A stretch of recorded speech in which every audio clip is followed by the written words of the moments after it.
focus, before Sundays, we go back to the lectionary readings. And interestingly, on these 4 Sundays, the gospel readings are all centered on the Gospel of John chapter 6, the famous miraculous event after the miracle of breaking the 5 loaves and 2 fishes to feed the 5,000 men. And always remember, this 5,000 number was only talking about men, and it hadn't counted the women and the children. So altogether, it maybe or should be around 20,000 people, and it is absolutely a stunning event. And what's quite interesting here is that the gospel reading that we had last week, this week, and the following 2 weeks are not recorded in the synoptic gospels, are not in Matthew, Mark, and Luke. You can mark it down and you can take a look yourself later. In Matthew chapter 14, also in Mark chapter 6, after the feeding of 5,000 to 20,000, they say, Jesus walked on the sea. And then Jesus continued to do more feeding. There's another miraculous event, feeding the 4,000. Again, that 4,000 is only counting men. And then Jesus continued to do more healing. The Gospel of Luke continued with the transfiguration event. Only here in the Gospel of John, chapter 6, we record people still chasing Jesus around, wanting to have more miracle, another miracle, more bread and more fishes. Jesus could do it, of course, just like we did earlier. But this time, in John, Jesus decided to help them to see beyond the physical bread they just ate, and to notice the spiritual bread of life that stood in front of them, which is Jesus himself, is actually what the people do. Verse 35, I am the bread of life. Whoever comes to me will never go hungry, and whoever believes in me will never be thirsty. Let us pray. Father God, you always desire us to have a deeper relationship. Not to be bound, not to be conformed by perishable things. May the Holy Spirit come and help us to be free, to guide our hearts to come closer. May the words of our mouth be acceptable and peaceful. We will come back to the gospel reading later. Today I want to put more focus on the Old Testament reading. It's about King David and his tricky family. Today we will talk about Absalom. When you hear the reading, you might not know too much about who is this Absalom. So we go backward first. We start with something easy and familiar. At that time, God really blessed David. King David had already conquered Judah and the Israel region, and he kept winning all the battles around the neighbor enemies like the Philistines, the Ammonites.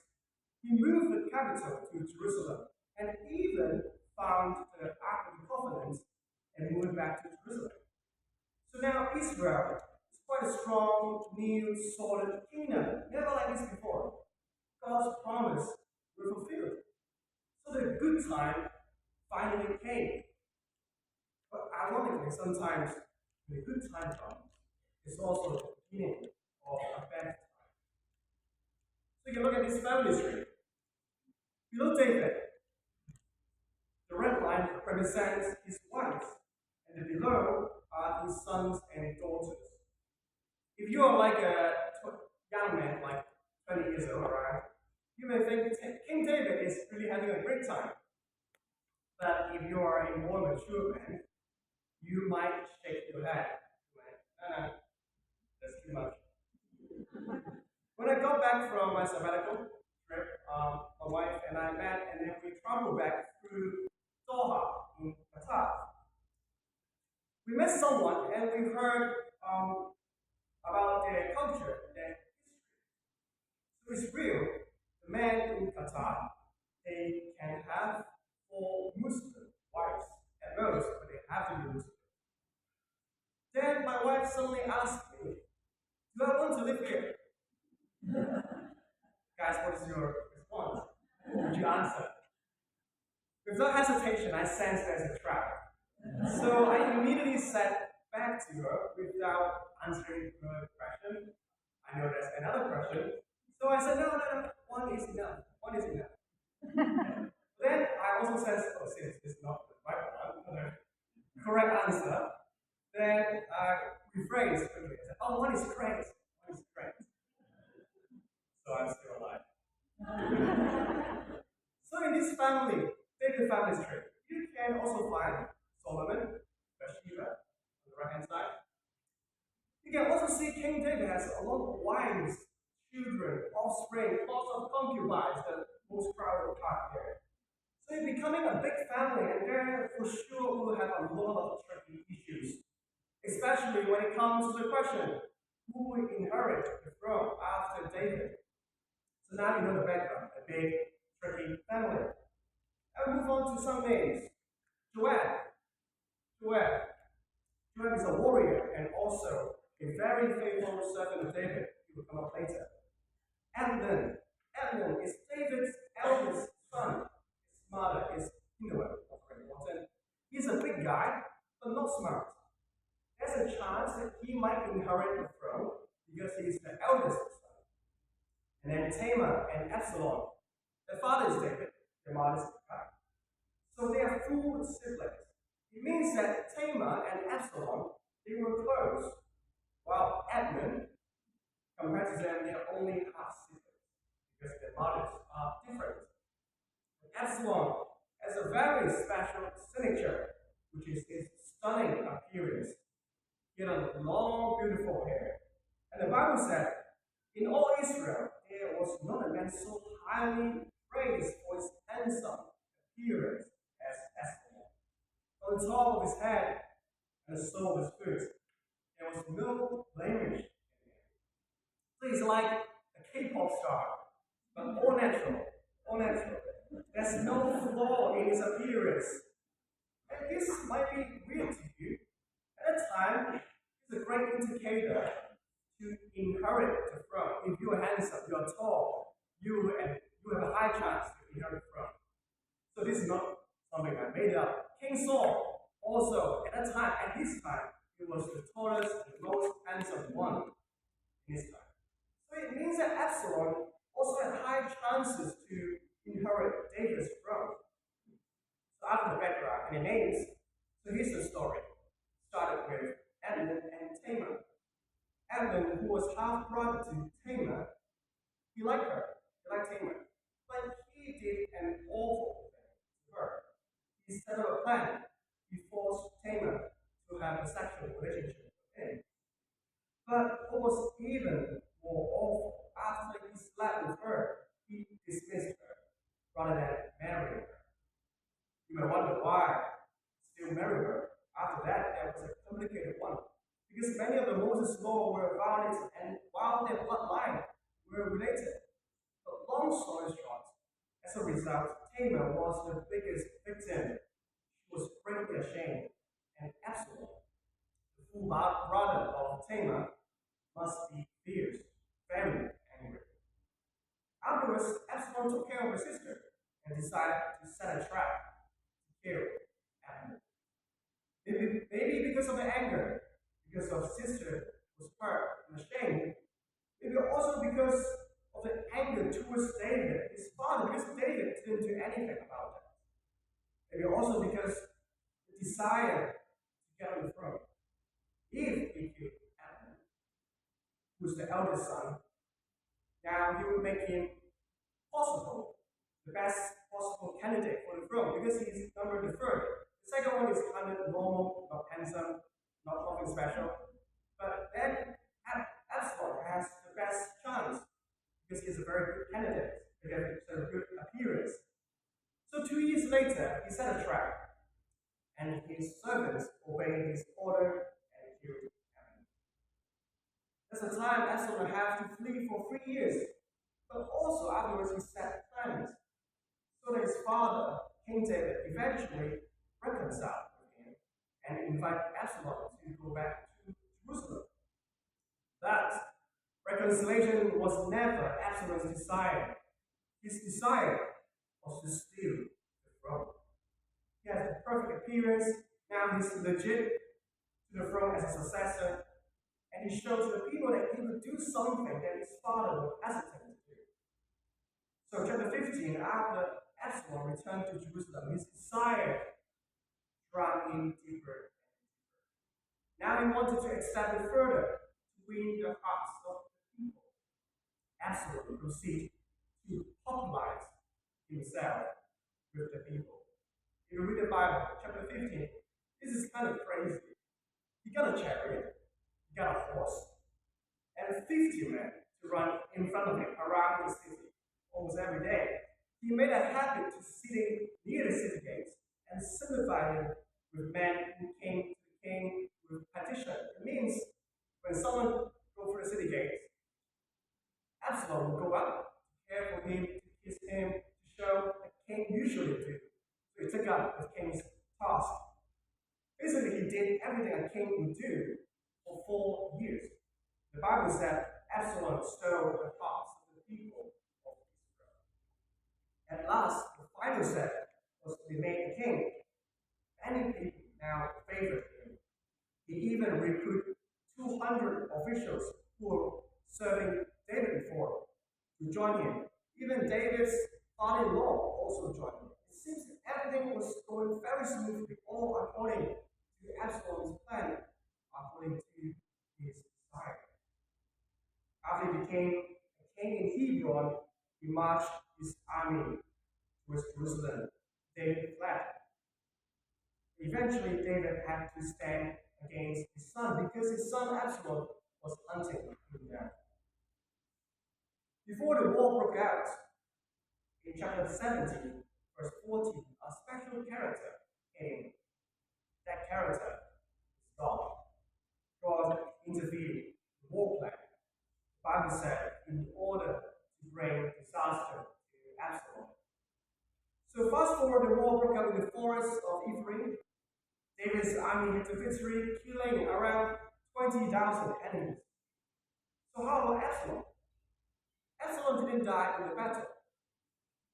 Absalom was accidentally got caught in the tree. He was left hanging from the tree, suspended by his long, beautiful hair. Long, beautiful hair, remember, that was supposed to be something that benefits him so much. But now became his burden and also his death. So then Joab, David's warrior and faithful servant that we mentioned earlier, quickly went and killed Absalom. Then that's the end of Absalom's life and his short stolen kingdom. A beautiful man with lots of wonderful things, wonderful giftings, to die ironically in a strange way. You may ask, is it an accident? Or is maybe there's also a reason of supernatural force like God? What can we learn from Absalom? What can we learn from Absalom? Remember, he had a very good start. He could just wait. And when time comes, he will get to the throne. Given his status, his wisdom, his appearance, he almost has everything already. He could have just achieved so much and helped Israel for a good cause. Like perhaps further expand the kingdom, or assisting David in the livelihood of people, rather letting 20,000 men die in the civil war, and also pay the price with his life. Because his desire, a wrong desire, swallowed. Starting with a wrong desire, and then led by a wrong path, driven by a series of wrong actions. The wrong desire pushed Absalom on the path, and there's no way back. Even God had to interfere to bring disaster. What is your desire? What is your desire? There's a Netflix drama quite a while ago. It's called Lucifer. You might have watched it before. I watched 2 seasons. The main character is the devil himself. That is the devil. With a good-looking face named Lucifer. What he likes to do, what he used to do, usually, is kind of funny. It's just walking around in the city and then ask people, what is it your true desire? Well, of course, it's just a drama. The content, it is not biblical. But one thing, the drama suddenly reminds remind me or remember about this something that we always desire. Something is good for us, it's good for mankind. Sometimes it's decided maybe bad, maybe it's twisted. Maybe we know it. Maybe we keep working on the wrong desire. Or maybe we don't know it. Still, we somehow still pursuing desire. Or maybe we know it, but we don't want to acknowledge that part. We even tend to lie to ourselves, even we keep pursuing that desire. What is your desire? What is your deepest yearning from your heart? That desire, are you able to share with your loved ones, your family? Are you able to live this to God? Will God be pleased when you hear this? Do you know where your heart is at? In the New Testament reading today, what is the desire of the Jews? After Jesus feeding 5,000 or 20,000, this life. But the crowd were eager to find him, because if you have Jesus with you, it's quite silly to say, but it's true. It's like you have a free Deliveroo or Food Panda lifetime membership service. You can eat anything you want for free. To the Jews, they didn't need Jesus to be God. Because in their own plan, in their understanding they have Yahweh there, it's fine. Their part is settled. What they wanted was Jesus to be the powerful king, so that they can continue to be fed. Eventually, not just Judah who pushed Jesus to be arrested and died at the last minute. This group of Jews, the Galileans, also contributed to the stirring up of the false expectation of the scenario that Jesus was the coming king on earth to combat the Romans, combat the Egyptians. Well, of course, Jesus could turn this around. But this is not Jesus' desire. Jesus' desire was to save us, to redeem us through his precious blood on the cross, so that we can have a new life, a new possibility, a new way, a new desire, the right desire. Jesus said, I'm the way, the truth, the life. No one comes to the Father except through me. Jesus decided to help the people and help us to see beyond the physical bread they just ate, and to notice the spiritual bread of life that stood in front of them, which was Jesus himself, is exactly what they need. His desire for us to come to him, to come really close to him, verse 44, and then surrender all of ourselves, trust in him, believe in him, verse 47. And then the blessings will flow naturally in this life, in the life ever after eternity. Verse 51. So this is Jesus' desire. But again, what is your desire? Is it for God, for God's kingdom, for God's church, for God's people? Or that desire is just for your side? Today, as we look at the life of Absalom, and we reflect together, just one thing, there's only one thing to reflect, to learn, and to do, is that we need to be very careful about our desires. Because a wrong desire will lead you on a wrong path. Then you will be inevitably driven by a series of wrong actions. You might be addicted to it. And then it will be more and more difficult for you to go back. Eventually, when it's time, you need to pay the price, the huge price. So what is the right desire? What is the wrong desire? The easiest saying is first depend on whether this desire is God first or you first. Whether the purpose or in the process or the goal you will have a significant personal gain rather than benefits to you. Second, whether it is from the Bible, or as Methodists we would say whether it's from the four pillars of Post-Retro, tradition, reason, experience, and then of course the Bible. If you don't know what I'm saying, I invite you to join MIC 101. We're having it in October. Third, whether you are living a holy life. You all know what it means. I heard there's a man in a small group church, or MIC. He set up a new small group, and he invited some couples, and he also invited a lot more young women. But the fact is, he's always the only single man.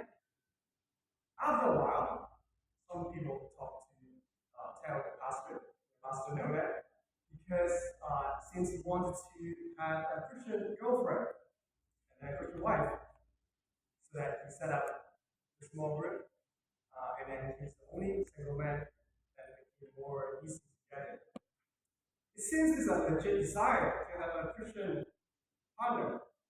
At the same time, it's not right. So I think we know what is a right desire. We know what is a wrong desire. But the most difficult part is always to guard our hearts. When sin begins as a desire, we have to kill that sin at the level of desire. We all have to guard our hearts. Last Sunday evening, when I was cleaning in the kitchen, I encountered the biggest cockroach in my life. Oh, you know that I put out the It's at least 6 cm in length. It could fly. If I would only open the kitchen window only a little bit, but it flew through the kitchen window and flew into my face. In that 3-minute intense battle, I failed to kill it, or I didn't want to kill it. You know the reason, I will explain further. I just wanted to go away. So I used the pot I usually cook noodles with the cover. I tried to trap it. I tried to trap it. And at the end, after a lot of yelling and shouting, I managed to put it inside and push it out the kitchen window. And I immediately shut the kitchen window.